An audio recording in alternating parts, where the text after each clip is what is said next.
नमस्कार, मैं हूं सत्यपाल और आप देख रहे हैं CWB हिंदी न्यूज। शक संवत 1948 विक्रम संवत 2083। आज आषाढ़ मास के शुक्ल पक्ष की तृतीया तिथि और दिन शुक्रवार है। तदनुसार अंग्रेजी तारीख 17 जुलाई सन 2026। आज तृतीया तिथि सुबह 6:28 तक रहेगी।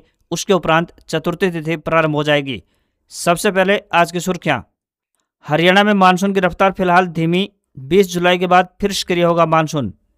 नीट यूजी 2026 का रिजल्ट जारी। 11,21,000 स्टूडेंट्स पास हुए। पंजाब हरियाणा के 2 छात्रों ने किया टॉप। 720 में से 715 नंबर आए। हरियाणा में अब 5 लाख रुपए तक की फसल बेचने पर परिवार की आय फैमिली आईडी में नहीं होगी शामिल। बताएंगे पूरी अपडेट।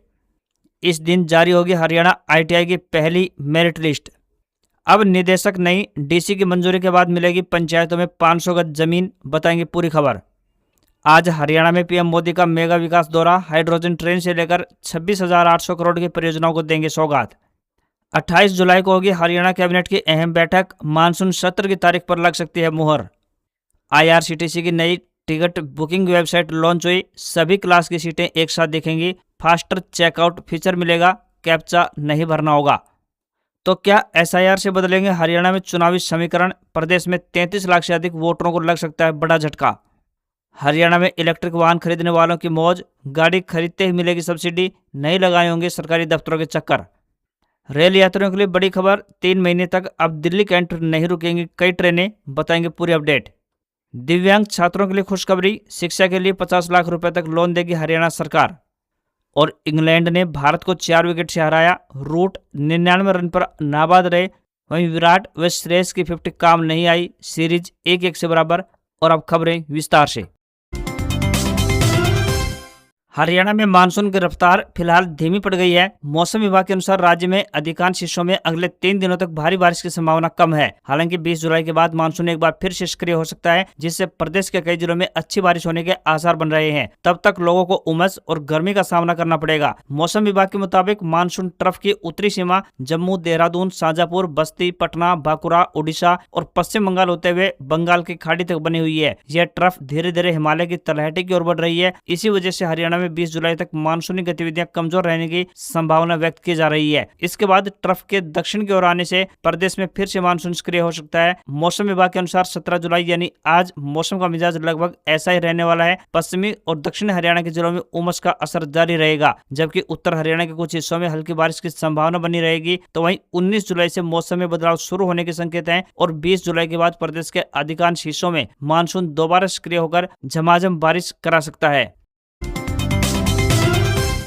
भारतीय रेलवे के 170 से अधिक वर्षों के इतिहास में 17 जुलाई 2026 का दिन स्वर्ण अक्षरों में दर्ज होने जा रहा है। इस दिन हरियाणा के जींद से देश की पहली हाइड्रोजन फ्यूल सेल ट्रेन का शुभारंभ होगा। प्रधानमंत्री नरेंद्र मोदी आज यानी इस दिन ऐतिहासिक ट्रेन को हरी झंडी दिखाकर रवाना करेंगे। यह केवल एक नई रेल सेवा की शुरुआत नहीं, बल्कि भारत के परिवहन क्षेत्र में स्वच्छ ऊर्जा, आधुनिक तकनीक और आत्मनिर्भरता के नए युग का आगाज भी होने जा रहा है। इस कार्यक्रम का प्रदेश के सभी जिलों में लाइव प्रसारण होगा। इसके लिए भाजपा और हरियाणा सरकार ने जिला स्तर पर अलग अलग कार्यक्रम तय किए हैं। हर जिले में मंत्री, सांसद या वरिष्ठ नेताओं को मुख्य अतिथि बनाया गया है। प्रधानमंत्री नरेंद्र मोदी शुक्रवार को हरियाणा, चंडीगढ़ और पंजाब के लिए भी ऐतिहासिक विकास अभियान की शुरुआत करेंगे। देश की पहली हाइड्रोजन ईंधन आधारित ट्रेन को हरी झंडी दिखाने के साथ ही वे तीनों क्षेत्रों में कुल मिलाकर 26,800 करोड़ रुपए से अधिक की विकास परियोजना का उद्घाटन और शिलान्यास भी करेंगे। इनमें हरियाणा को 14,700 करोड़ रुपए, चंडीगढ़ को 6,600 करोड़ रुपए और पंजाब को 5,470 करोड़ रुपए की परियोजनाओं की सौगात मिलेगी। प्रधानमंत्री सबसे पहले जींद पहुंचेंगे, जहां सुबह करीब 11 बजे जींद सोनीपत रेलखंड पर देश की पहली हाइड्रोजन ईंधन आधारित ट्रेन को हरी झंडी दिखाएंगे। जींद के एकलव्य स्टेडियम में आयोजित कार्यक्रम के दौरान प्रधानमंत्री विभिन्न विकास परियोजना का उद्घाटन और शिलान्यास करने के बाद जनसभा को भी संबोधित करेंगे।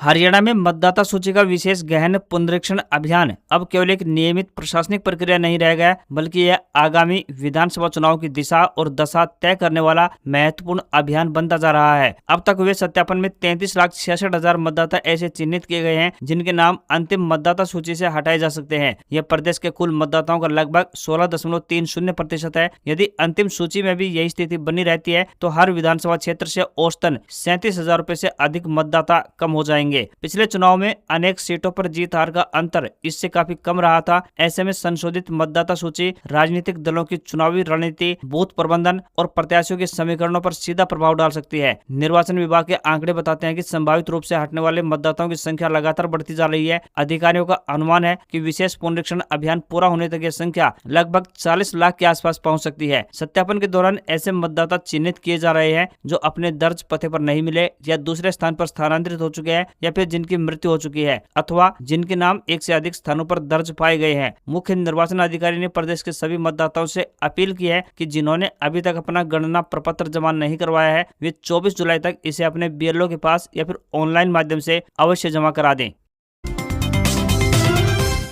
हरियाणा में आईटीआई एडमिशन 2026-27 का इंतजार कर रहे अभ्यर्थियों के लिए अहम अपडेट सामने आया है। प्रवेश के लिए पहली मेरिट लिस्ट 17 जुलाई यानी आज जारी की जाएगी। पहली मेरिट लिस्ट जारी होने के बाद चयनित अभ्यर्थियों का डॉक्यूमेंट वेरिफिकेशन और संबंधित संस्थान में रिपोर्टिंग 17 जुलाई से लेकर 21 जुलाई 2026 तक होगी। इस दौरान उम्मीदवारों को सभी आवश्यक मूल दस्तावेजों के साथ निर्धारित आईटीआई में उपस्थित होना होगा। दस्तावेज सत्यापन और रिपोर्टिंग प्रक्रिया पूरी करने के बाद अभ्यर्थियों को 22 जुलाई 2026 तक एडमिशन फीस जमा करवानी होगी। तय समय सीमा के भीतर फीस जमा नहीं करने पर आवंटित सीट रद्द की जा सकती है। अभ्यर्थियों को सलाह दी गई है कि वे 17 जुलाई को पहली मेरिट लिस्ट जारी होने के बाद तुरंत अपना नाम जांचें। इसके साथ ही निर्धारित तिथियों के अनुसार दस्तावेज सत्यापन, रिपोर्टिंग तथा फीस जमा करने की प्रक्रिया समय पर पूरी करें ताकि प्रवेश प्रक्रिया में किसी भी प्रकार की परेशानी का सामना न करना पड़े।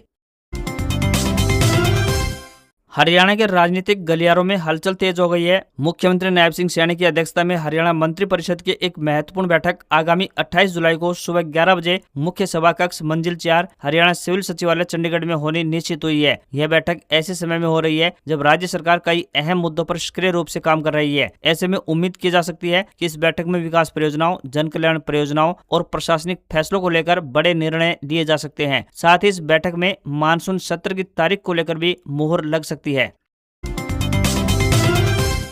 हरियाणा सरकार राज्य में इलेक्ट्रिक वाहनों यानी ईवी को तेजी से बढ़ावा देने के लिए अपनी नई ई वाहन नीति में व्यापक बदलाव करने की तैयारी कर रही है। सरकार का सबसे बड़ा प्रस्ताव ये है कि अब पात्र उपभोक्ताओं को इलेक्ट्रिक वाहन खरीदने के बाद सब्सिडी के लिए लंबा इंतजार नहीं करना पड़ेगा, बल्कि वाहन खरीदते समय ही सब्सिडी का लाभ सीधे कीमत में समायोजित किया जाएगा, जिससे कि कीमत कम हो जाएगी। उद्योग एवं वाणिज्य मंत्री राव नरवीर सिंह ने अधिकारियों को निर्देश दिए हैं कि मौजूदा ई वाहन नीति को अधिक सरल, पारदर्शी और उपभोक्ता हितैषी बनाया जाए ताकि इलेक्ट्रिक, दोपहिया, तिपहिया, कारों और छोटे व्यावसायिक ई वाहनों की बिक्री में तेजी लाई जा सके। राव नरवीर सिंह ने कहा कि गुरुग्राम, फरीदाबाद, सोनीपत और झज्जर जैसे क्षेत्रों में बढ़ते वायु प्रदूषण को देखते हुए इलेक्ट्रिक मोबिलिटी को बढ़ावा देना समय की सबसे बड़ी आवश्यकता है। उन्होंने कहा कि सरकार का उद्देश्य केवल नई नीति बनाना नहीं, बल्कि ऐसी व्यवस्था तैयार करना है जिससे कि इलेक्ट्रिक वाहन खरीदना पहले से अधिक सरल, सस्ता और सुविधाजनक बन पाए। यदि खरीद प्रक्रिया आसान होगी और सब्सिडी का लाभ तुरंत मिलेगा तो प्रदेश में स्वच्छ परिवहन को नई गति मिलेगी और प्रदूषण नियंत्रण के लक्ष्य हासिल करने में भी बड़ी सफलता मिलेगी। हरियाणा में मेडिकल शिक्षा का विस्तार तेजी से हो रहा है। राष्ट्रीय चिकित्सा आयोग द्वारा जारी शैक्षणिक सत्र 2026-27 की एमबीबीएस सीट मैट्रिक्स के अनुसार राज्य में इस वर्ष कुल 2960 एमबीबीएस सीट उपलब्ध होंगी। यह संख्या पिछले वर्ष की तुलना में 250 सीट अधिक है और पड़ोसी राज्य पंजाब से 1110 सीटें अधिक है। इसी के साथ हरियाणा देश में एमबीबीएस सीटों के मामले में 10वें स्थान पर पहुंच गया है। देश भर में मेडिकल शिक्षा के क्षेत्र में नया रिकॉर्ड बना है। पहली बार देश में 1,36,000 से अधिक एमबीबीएस सीटें उपलब्ध होंगी, जिससे हजारों नए विद्यार्थियों को डॉक्टर बनने का अवसर मिलेगा। वहीं हरियाणा में मेडिकल शिक्षा का सबसे बड़ा बदलाव पिछले एक दशक में देखने को मिला है। वर्ष 2013-14 में बात करें तो राज्य में केवल 700 एमबीबीएस सीटें थी, जबकि अब ये संख्या बढ़कर 2,960 पहुंच गई है। इस प्रकार कुल मिलाकर 11 वर्षों में 2,260 नई सीटें जुड़ी हैं। औसतन हर वर्ष लगभग 205 सीटों की वृद्धि देखने को मिली है। सीटों में लगातार बढ़ोतरी से हरियाणा भविष्य में स्वास्थ्य सेवाओं के क्षेत्र में आत्मनिर्भर बनने की दिशा में तेजी से आगे बढ़ रहा है।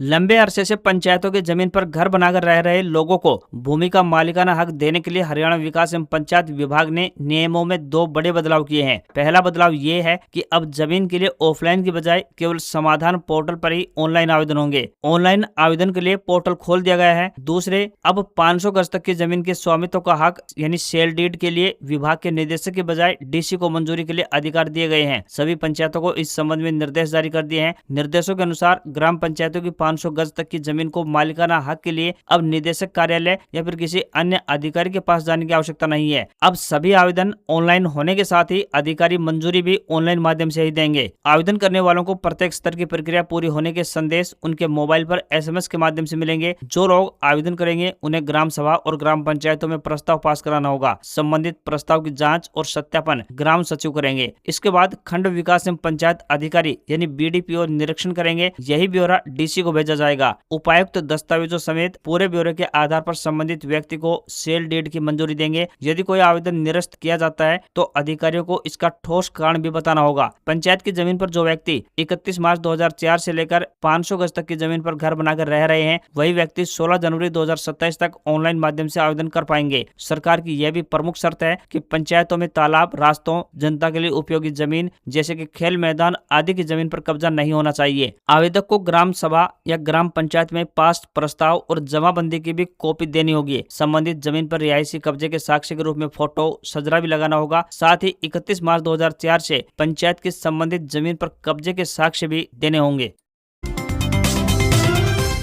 हरियाणा में छोटे किसानों और पट्टे पर खेती करने वाले किसानों को बड़ी राहत दी गई है। अब ई खरीद के माध्यम से 5 लाख रुपए से कम की फसल बिक्री करने पर फैमिली ID में आय शामिल नहीं होगी। इससे सरकारी योजना को लाभ पाने में आसानी होगी। मेरी फसल मेरा ब्यौरा पोर्टल का ब्यौरा भी अब शामिल नहीं होगा। परिवार पहचान पत्र यानी PPP से इसका ब्यौरा हटा दिया गया है। मुख्यमंत्री नायब सिंह सैनी के निर्देश पर यह बड़ा निर्णय लिया गया है। नए नियमों का सबसे अधिक लाभ बटाई यानी कि पट्टे पर खेती करने वाले या फिर 3 एकड़ तक के किसानों को होगा। अब मेरी फसल मेरा ब्यौरा पोर्टल के आधार पर दर्ज होने वाली फसल बिक्री मूल्य को परिवार की आय में शामिल नहीं किया जाएगा। इसके स्थान पर केवल 5 लाख रुपए से अधिक की ई खरीद या इससे संबंधित डेटा को ही आय निर्धारित के लिए आधार माना जाएगा। पहले कई किसानों की फसल बिक्री का पूरा मूल्य आय के रूप में दर्ज होने से उनकी वार्षिक आय वास्तविकता से अधिक दिखाई देती थी। ऐसे में अनेक पात्र किसान परिवार विभिन्न सरकारी योजनाओं, सामाजिक सुरक्षा कार्यक्रमों और आर्थिक सहायता योजनाओं के लाभ से वंचित हो जाते थे। किसानों की मांग और सुझावों को गंभीरता से लेते हुए मुख्यमंत्री ने इस व्यवस्था में सुधार करवाया है। इससे लाखों छोटे और मध्यम किसानों को सीधा लाभ पहुंचेगा।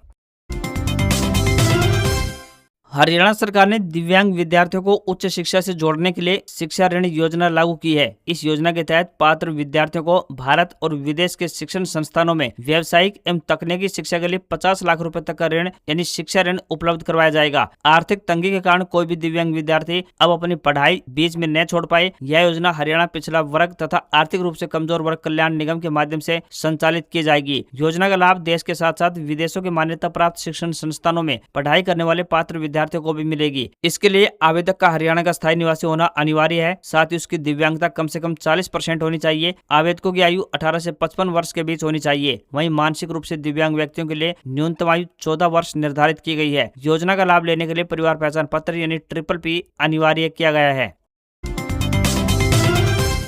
दिल्ली कैंट रेलवे स्टेशन पर चल रहे मेजर अपग्रेडेशन कार्य का असर अब रेल यात्रियों पर भी दिखाई देगा। स्टेशन पर प्लेटफॉर्म संख्या 2 और 3 पर निर्माण कार्य के लिए ब्लॉक लिया गया है, जिसके चलते आगामी करीब 3 महीने तक कई महत्वपूर्ण ट्रेनों का दिल्ली कैंट स्टेशन पर ठहराव अस्थायी रूप से रद्द कर दिया गया है। इससे दिल्ली आने जाने वाले हजारों यात्रियों को परेशानी का सामना करना पड़ सकता है। बता दें कि 15 जुलाई से अक्टूबर 2026 तक विभिन्न तिथियों में कई ट्रेनों का दिल्ली कैंट स्टेशन पर ठहराव निरस्त रहेगा। इस बदलाव का सबसे अधिक असर नारनौल, अटेली और महेंद्रगढ़ रेलवे स्टेशनों से यात्रा करने वाले यात्रियों पर भी पड़ेगा। बता दें कि जिले की बड़ी संख्या में यात्री दिल्ली कैंट स्टेशन का उपयोग आगे की यात्रा या स्थानीय आवागमन के लिए करते हैं। ऐसे में अब उन्हें वैकल्पिक रेलवे स्टेशनों का सहारा लेना पड़ेगा। प्रभावित रेल सेवाओं में महेंद्रगढ़ जिले से होकर गुजरने वाली कई प्रमुख ट्रेनें भी शामिल हैं। इनमें सिक्कर दिल्ली सराय रोहिल्ला, उदयपुर सिटी दिल्ली सराय रोहिल्ला, जोधपुर दिल्ली सराय रोहिल्ला, लालगढ़ दिल्ली सराय रोहिल्ला और जोधपुर गोरखपुर स्पेशल ट्रेन शामिल है। रेवाड़ी के रास्ते जयपुर से दिल्ली जाने वाले कुछ अन्य ट्रेनें भी निर्धारित अवधि तक दिल्ली कैंट स्टेशन पर नहीं रुकेंगी। जिन यात्रियों का गंतव्य दिल्ली कैंट स्टेशन है, वे अब नई दिल्ली या फिर दिल्ली सराय रोहिल्ला या अन्य निकटवर्ती रेलवे स्टेशनों का विकल्प चुन सकते हैं, ताकि उन्हें यात्रा के दौरान किसी प्रकार की परेशानी का सामना न करना पड़े।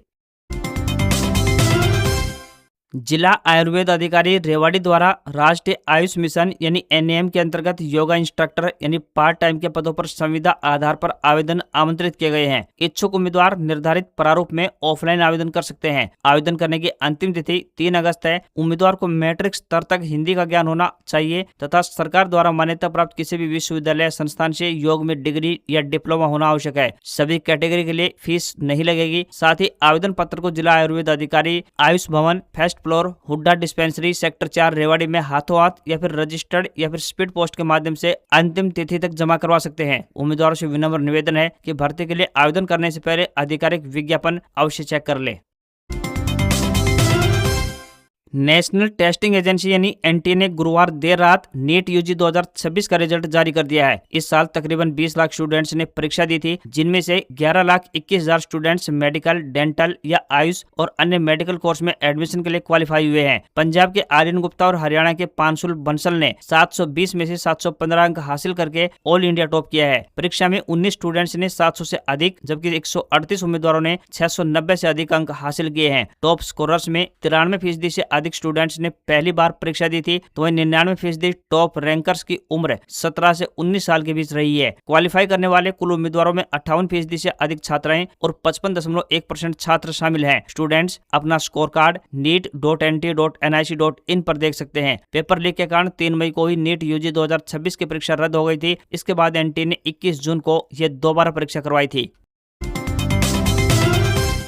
भारतीय रेलवे की online ticket booking website IRCTC का नया वर्जन लॉन्च कर दिया गया है। इस अपग्रेड का मुख्य मकसद हर दिन टिकट बुक करने वाले लाखों यात्रियों के अनुभव को आसान और तेज बनाना है। अभी नई वेबसाइट का बीटा वर्जन लॉन्च किया गया है, यानी आम यात्रियों से फीडबैक के आधार पर इस वेबसाइट में बदलाव किया जाएगा। IRCTC की वेबसाइट का बीटा वर्जन 15 जुलाई 2026 को रात 9 बजे से लाइव हो चुका है। रेलवे ने यात्रियों की सहूलियत के लिए मुख्य रूप से 4 बड़े तकनीकी सुधार किए हैं। सबसे पहले बात करें तो आप लॉगिन या फिर बुकिंग के दौरान परेशान करने वाले कैप्चा दिखाई नहीं देंगे। साथ ही फालतू के पॉपअप या चमकने वाले ग्राफिक्स और ध्यान भटकाने वाले एलिमेंट्स भी नहीं दिखाई देंगे। इसके अलावा अब यूजर्स को अलग अलग क्लास जैसे कि sleeper, third AC, second AC के लिए बार बार सर्च नहीं करना होगा। सभी श्रेणियों में सीटों की उपलब्धता एक साथ स्क्रीन पर दिखाई देगी। इसके अलावा IRCTC ने बुकिंग के लिए फास्टर चेकआउट फीचर भी पेश किया है। टिकट बुक करते समय यात्रियों को जितने भी स्टेप से गुजरना पड़ता था, उनकी संख्या अब कम कर दी गई है। बार बार यात्रा करने वाले यात्रियों के लिए ईजियर रिपीट बुकिंग की सुविधा भी दी गई है। इससे यात्रियों की डिटेल्स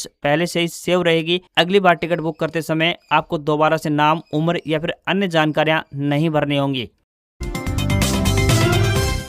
भारतीय शेयर बाजार फ्लैट बंद हुआ। सेंसेक्स 1 अंक की बढ़त के साथ 77,186 के स्तर पर बंद हुआ। वहीं निफ्टी 5 अंक गिरकर 24,072 के स्तर पर पहुंच गया है। रियल्टी शेयरों में सबसे अधिक बिकवाली आई है। India Boolean and jewellers association के मुताबिक 10 ग्राम 24 कैरेट सोना 189 रुपए गिरकर 1,42,000 रुपए पर पहुंच गया है। वहीं 1 किलोग्राम चांदी 680 रुपए बढ़कर 2,20,000 रुपए के लेवल पर पहुंच गई। वहीं 22 कैरेट सोने का दाम 1,29,809 के लेवल पर पहुंच गया। इसके अलावा $1 का रेट 96.65 के स्तर पर पहुंच गया है। आज खबरों में इतना ही। देखते रहिए आपका अपना हरियाणा का सबसे बेहतरीन news channel CWB Hindi news. नमस्कार। इसी आशा के साथ आपका दिन शुभ रहे।